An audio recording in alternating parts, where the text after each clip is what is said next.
In the midst of uncertainty and turmoil, America's support for Israel's security must be rock solid. And as Iran continues to launch ballistic missiles, while it arms and funds its terrorist proxy Hezbollah, we must stand with Israel.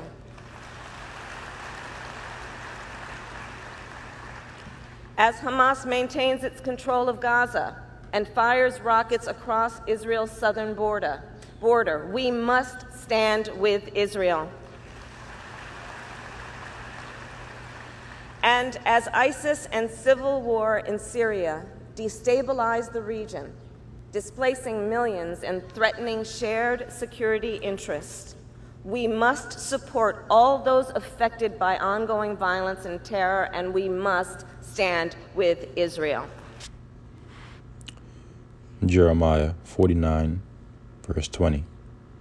Therefore hear the counsel of the Lord Yahweh, that he hath taken against Edom, and his purposes that he hath purposed against the inhabitants of Teman. Surely the least of the flock shall draw them out. Surely he shall make their habitations desolate with them. Shalom, all praises, glories, and honors to Yahweh Bahashim, Yahweh Shai Bahashim, Racha Kudash. Double honors to my apostles and elders of Great Millstone who have taught me this truth, as well as men of like mind. Shalom wa chasad to the elect of the nation of Israel, whom are you so-called Negroes, Latinos, Native American Indians, and Israelite foreigners of the seed line of our forefathers, Abraham, Isaac, and Jacob. We're scattered here in America, which is Babylon the Great, and abroad to you I say Shalom, and Yahweh, Ba'ashim, Yahweh Shai, Ratazah. This lesson is edifying and concise. The third will cometh quickly. For we are in the season of war. Ecclesiastes chapter 3, verse 1. To everything there is a season, and a time to every purpose under the heaven. Verse 4. A time to weep and a time to laugh. A time to mourn and a time to dance. Verse 8. A time to love and a time to hate. A time of war and a time of peace. And so to everything there is a season. And how do we know what season we are in? How would we know what season we are in? Well, let's find out. Let's go to the book of St. Matthew, chapter 24, verse 3. And as he sat, and the he is referring to our Lord Yahweh Shai HaMashiach. And as he sat upon the Mount of Olives, the disciples, which later became apostles, came unto him privately, saying, Tell us, when shall these things be? The things that they were inquiring of are those concerning the end. Okay? Concerning the kingdom to come. Tell us, when shall these things be? And what shall be the sign of thy coming and of the end of the world? And Yahushua answered and said unto them, Take heed that no man deceive you. For many shall come in my name, saying, I am Hamashiach, and shall deceive many. And ye shall hear of wars and rumors of wars. And we have been hearing of wars and rumors of wars. And we have been seeing wars and rumors of wars. Okay? See that ye be not troubled. Why? For all these things must come to pass, but the end is not yet. Why? Because the RFID microchip, which is the mark of the beast, must first be mandated. And after that is when the Third World War will initiate on a global scale. And that is when our Lord Yahushua will make his second return. Okay? And ye shall hear of wars and rumors of wars. See that ye be not troubled, for all these things must come to pass, but the end is not yet. For nation shall rise against nation, and kingdom against kingdom. And there shall be famines and pestilences and earthquakes in diverse places. All these are the beginning of sorrows. And these are all signs of the season that we are in. This is how we measure what season we are in. And this is also how we can tell how close we are to the return of our Lord Yahushua HaMashiach. All these are the beginning of sorrows. Then shall they deliver you up to be afflicted, and shall kill you. And ye shall be hated of all nations for my name's sake. And then shall many be offended, and shall betray one another, and shall hate one another. And many false prophets shall rise, and shall deceive many. As we have been seeing for quite some time now. Okay, ever since the Lord left the scene, we've been seeing false prophets arising and deceiving many. And because iniquity shall abound, iniquity is what? Sin upon sin. What is sin? 1 John chapter 3, verse 4, transgression of the law of Yahweh Bashem Yahushai. And because iniquity shall abound, the love of many shall wax cold. But he that shall endure unto the end, the same shall be saved. And this gospel of the kingdom shall be preached in all the world for a witness unto all nations, and then shall the end come. So once the elect is sealed, and then the chip is mandated, and then the Third World War is initiated, that is when the end is going to come. Because all the prophecies that are written within the scriptures are going to be fulfilled.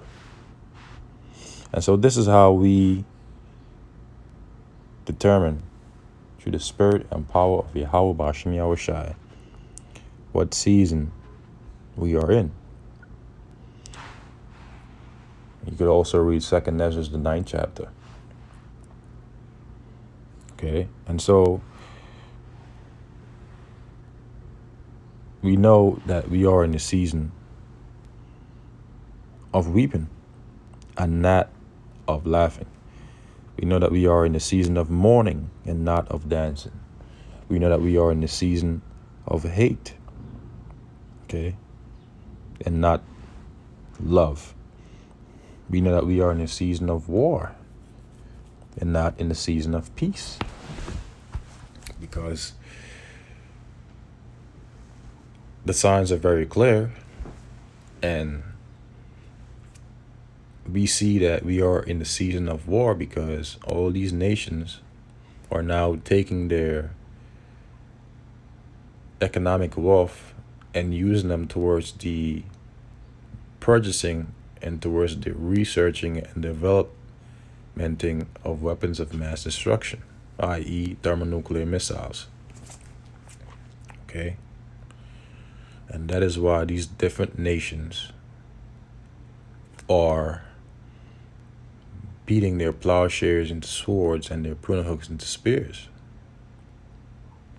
That is to say, in other words, that they are taking their economic wealth, which are likened unto instruments of agriculture, and using them towards the research and development of weapons of mass destruction, which are likened unto instruments of cruelty, of pruning hooks and spears. Because the Lord is putting it into the hearts of these different leaders of these different nations to prepare for war. That is the third woe as well, according to the book of Revelation, chapter 11, verse 14, which cometh quickly. Behold, the second woe is past, and behold, the third woe cometh quickly. Roughly paraphrasing Revelation, chapter 11, verse 14. Joel, chapter 3, verse 9, proclaim ye this among the Gentiles, prepare war, wake up the mighty men, that all the men of war draw near. Draw near where? Joel chapter 3, verse 2. I will also gather all nations and will bring them down into the valley of Jehoshaphat. Now, the valley of Jehoshaphat is located in the Arabian Peninsula, okay, in the Middle East. And the word Jehoshaphat in the Hebrew is Yahweh Shaphat, which means Yahweh's judgment. Because in the valley of Jehoshaphat is where Yahweh, Hashem Yahushua, will judge the heathen nations round about for the things that they have done against his people. And will plead with them there for my people and for my heritage Israel, whom they have scattered among the nations and parted my land. And so now we know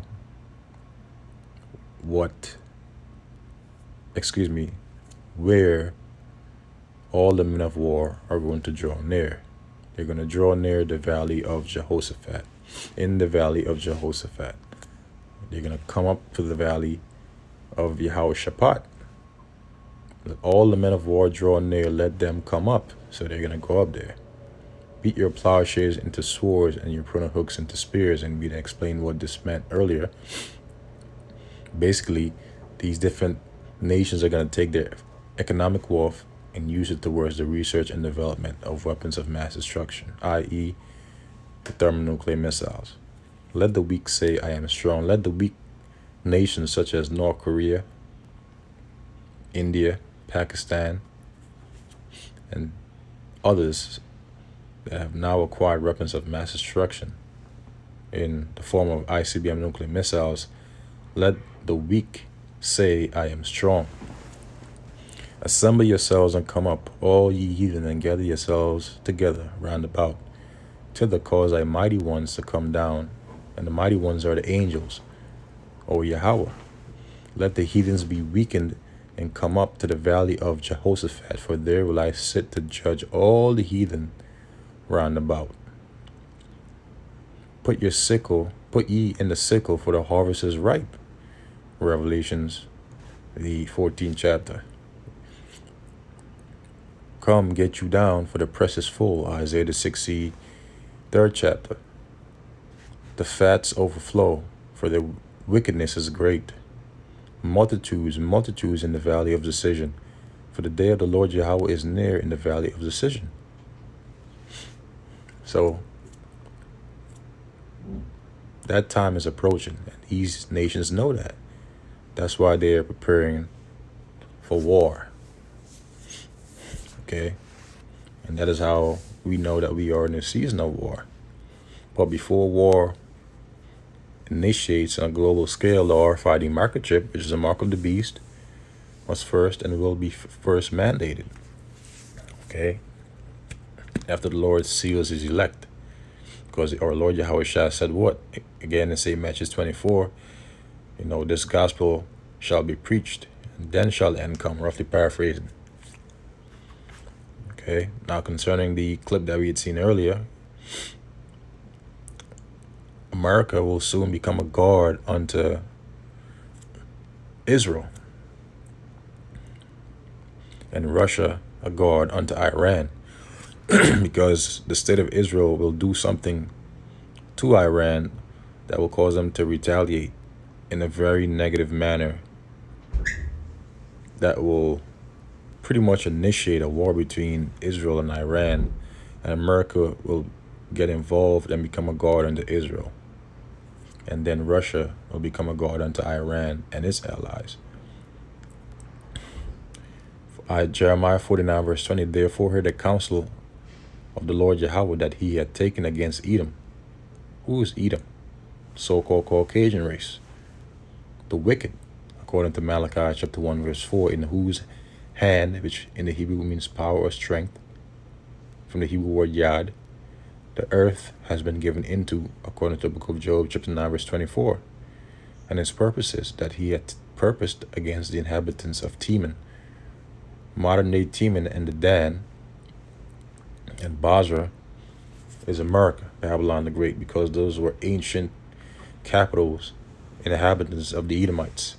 Surely the least of the flock, and the least of the flock is the state of Israel, which is currently inhabited by Edomites,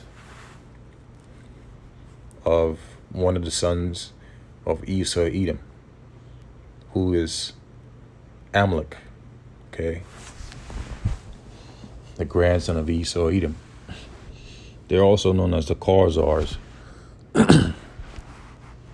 All right, at one point they were known as the Khazars, back in the Dark Ages. They disguised themselves as the Ottoman Turks, so on and so forth in history. But the ones that dwell in that land are the Edomites, okay? They're not the true Israelites. We, the so-called Negroes, Latinos, and Native American Indians and Israelite foreigners of the seed and of our forefathers, Abraham, Isaac, and Jacob, are the true Israelites, okay? Surely the least of the flock shall draw them out. Draw who out? America, Babylon the Great. That's the them it's referring to. And they're going to be drawn out by the least of the flock, which is the state of Israel, so that they can become a guard unto Israel. Surely he shall make their habitations desolate with them, because the Lord is going to completely cleanse that land with fire. And he's going to utterly destroy the habitation of the Edomites, which is here in America, Babylon the Great, completely. In other parts of the world where they dwell, in Europe and whatnot, but predominantly here in America, Babylon the Great. Okay. So I just wanted to do a quick lesson on that short clip. Lord's willing, it was edifying to the elect. Excuse me. Until the next Lord's willing, I say shalom to the elect.